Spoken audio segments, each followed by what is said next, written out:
dig in more to the technical details of the story, but I don't want to give too much away about the nature of the threat and what people are rallying against or trying to prevent or not prevent.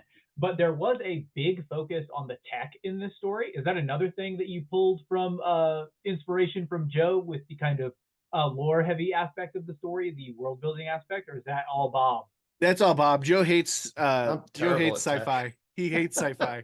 I don't hate sci-fi. I just don't feel like I can write it well because I feel the But need to explain everything. right, and you have so much, like, if you explain it wrong, you're wrong. Like, if you mess up the tech, you mess up the tech, and it's obvious that you've messed up the tech.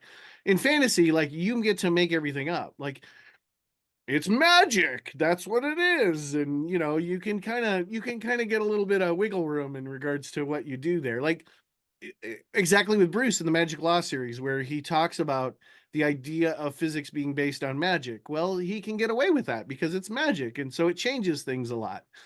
But in what I wanted to do with this is I wanted to both look ahead but also pull things from the past into the future. So there's a couple of references to some specific technology where it's been pulled from the past and then sort of advanced into the future. And I really wanted to show that progression because this is in the future. This is X amount of time in the future, but we still, even today, like, we rely on things that we created 75 years ago, 100 years ago, but they're different today than they were 75 or 100 years ago, right?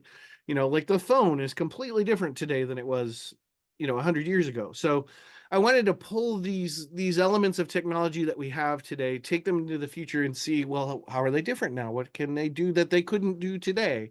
That kind of thing.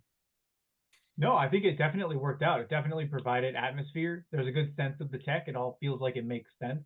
It's all very familiar but unfamiliar in a Dune-esque way.